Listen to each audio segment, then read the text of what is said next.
nós vamos escrever a história do Chapeuzinho Vermelho. Lembrando que a história do Chapeuzinho Vermelho tem uma sequência, começo, meio e fim. Vocês vão tentar lembrar de como que começa, como que é o meio, como que é o final, prestando atenção que o computador tem algumas teclas que a gente tem que ficar atento. Quando eu vou colocar a letra maiúscula, quando eu vou mudar de linha, colocar o tamanho certo da letra que vocês querem. Né? O título vocês podem colocar em negrito, que é colocar mais forte. Então pode começar. Vocês já estão corrigindo? Me explica como é que faz para corrigir? A gente pega o risquinho vermelho, a gente clica aqui no botão de direita do braço e o ponto tá certo pra gente. Acabou aí, tá? E por que no nome da Jennifer tá assim? Tá com um risquinho vermelho embaixo. Eu acho que é porque o nome que não é muito conhecido. Muito bom. A produção de textos no espaço digital é necessária porque a cultura escrita vai abandonar o uso de outras formas de produção textual e outros usos que não são do espaço digital? Nós acreditamos que não. Cultura escrita, produção de textos na cultura manuscrita e produção de textos na cultura digital tem que estar em constante diálogo, porque os alunos vão continuar a produzir textos na forma manuscrita, que tem suas vantagens, tem seus espaços de circulação, e vão produzir textos também no espaço digital. Essas crianças, hoje em dia, elas já nascem numa cultura digitalizada e digital. E elas compreendem muito bem esse espaço como um espaço de comunicação. Elas veem os pais se comunicando, às vezes elas até usam esses suportes, usam um celular, ou um computador em casa. E quando a gente traz, no instante que ela está se apropriando da escrita, a gente traz para ela no espaço escolar esse suporte que é significativo para a cultura em geral hoje, para a nossa sociedade, acaba que este instante de apropriação da escrita se torna ainda mais significativo, importante.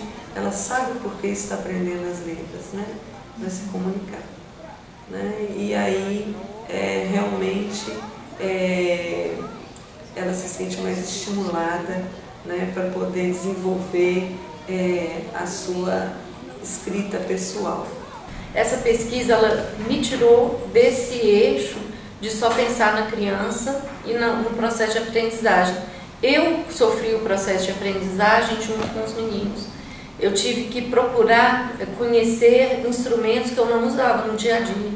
E Twitter, eu sabia como que funcionava, mas eu não tinha o uso constante.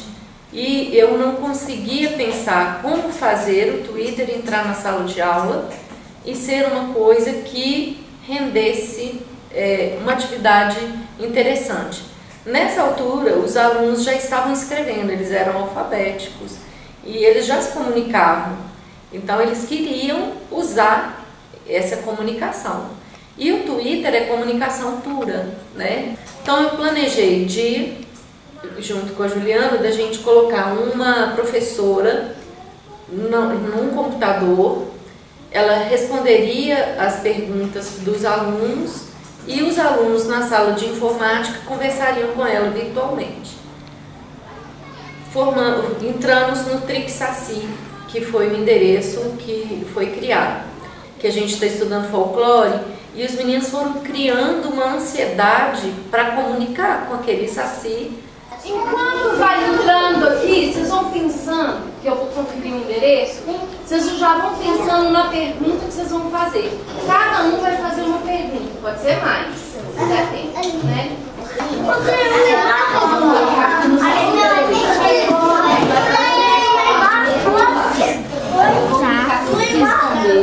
Aí você faz a pergunta.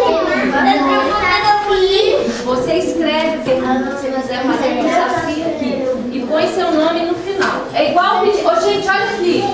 Mandar mensagem pro Saci pelo Twitter é igual a gente mandar bilhete. Eu quero que cada um coloque um nome no final, combinado? O seu nome você coloca no final da pergunta. Quem vai perguntar primeiro? O que você escreveu pra ele? Você está bem? Ah, com 2 S? E agora tem que colocar o seu nome. Ronaldo, deixa ela terminar que aí vai ser sua vez. Espera ela terminar. Dá espaço. Isso. Saci Pererê, Davi. Aí o Saci Pererê respondeu: ei, Davi.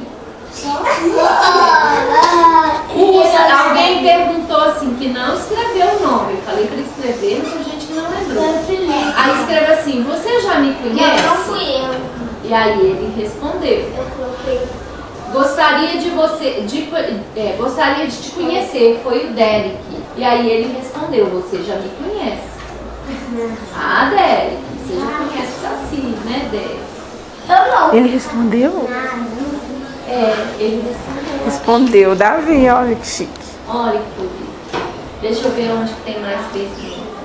Tudo que acontecia que não era muito correto e muito dentro do protocolo, tinha sido o Saci que tinha feito e que tinha dificultado. Eles misturavam muito a questão da realidade, né, que é um Twitter, com a imaginação, que era o que eles estavam vivendo. Então, assim, todos os fatos que aconteciam dentro da sala de informática, eles já ficavam pensando: nossa, foi o Saci.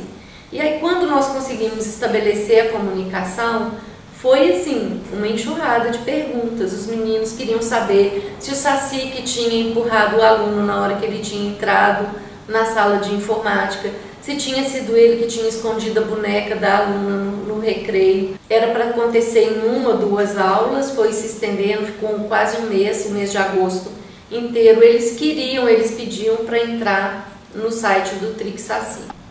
Fechamos o Trick Saci com o Twitter, nós entramos nas histórias em quadrinhos, que nós começamos também na sala de aula, trabalhando com a questão de cores, com a questão do quadrinho, com a questão de mensagens curtinhas, do balão, como que é a estrutura da história em quadrinhos. E nós fomos para o laboratório de informática para a gente criar uma história em quadrinho. Mas a gente ia criar com o quê? Desenhando. E aí nós fomos pesquisar o que a gente podia fazer e criamos um avatar para cada criança num smartphone. Que isso aí, hein, Lídia? Me conta. Eu tô escolhendo cabelo. Ah, tá. E o que é um avatar? O avatar é quando você faz um desenho que parece com você. Entendi.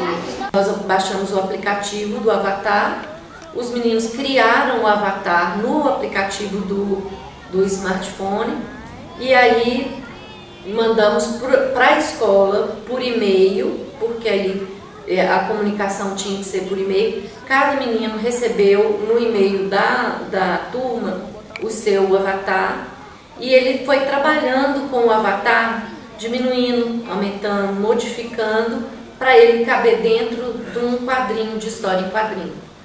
E aí montamos então o que fazer. Seria uma conversa entre 2 avatares, o avatar de cada dupla, né, no computador.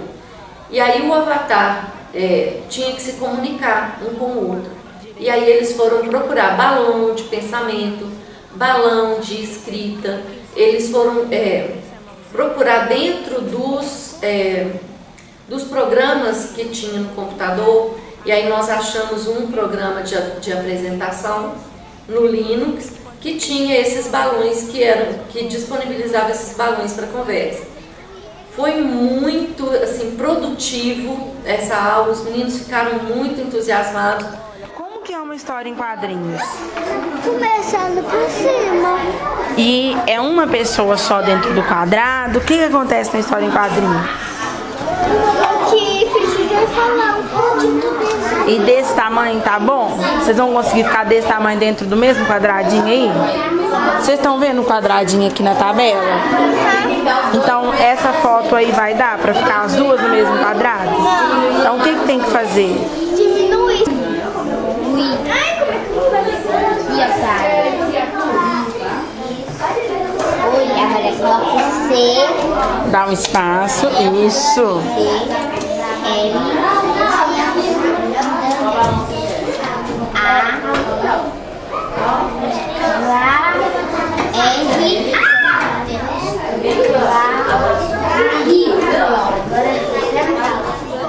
Os meninos interessaram tanto que um dos alunos levou para nós na escola uma propaganda, um folder do FIC, que é o Festival Internacional de Quadrinhos. E aí a mãe mandou para nós esse FIC, porque o filho só falava em quadrinho, ela mandou para o FIC, nós mandamos um e-mail para o FIC fazendo a nossa inscrição. E eles nos aceitaram para participar do FIC como visitantes. Fomos com eles e eles foram com o avatar, com o crachá de avatar. E assim, foi um maior sucesso na feira, porque o pessoal que estava expondo via os crachás, né, de outras crianças e via o crachá deles todo colorido, todo trabalhado. E eles ficaram assim, achando como se eles fossem expositores mesmo. Essa história em quadrinho, ela ainda rendeu outras histórias em quadrinho na sala de aula, que eles quiseram produzir recontos, né, que a gente fazia com histórias em quadrinhos, e essa história em quadrinho ela foi ficando uma marca, né, para essa turma. Quando a professora vê os limites ou vê as crianças produzindo, ela vai recuperando elementos dessa forma composicional de quadrinhos, fornecendo informações ou relembrando informações que as crianças vão incorporando à medida que vão fazendo esse diálogo entre os personagens. Então a gente fala muito que a forma composicional dos textos é fundamental, né? A professora recupera essa forma de composição ao falar das características dos quadrinhos. Tem um tipo de produção que pode ser feita com os recursos do computador, mas tem uma coisa muito mais interessante, que é a vivência que as crianças têm com a relação com esse mundo de construção dos quadrinhos, que faz essa produção ser mais do que uma atividade que usa o computador ou aplicativo. Então, são experiências que o aluno só vai ter se o professor permitir que ele possa experimentar o diferente, né? As escritas acontecendo na nossa sociedade de forma diferente. Ora de forma impressa, quando ele lê um livro, né, ou quando ele digita um texto, ora no manuscrito, quando ele escreve com o seu próprio traço de letra, né, e se identifica também ali.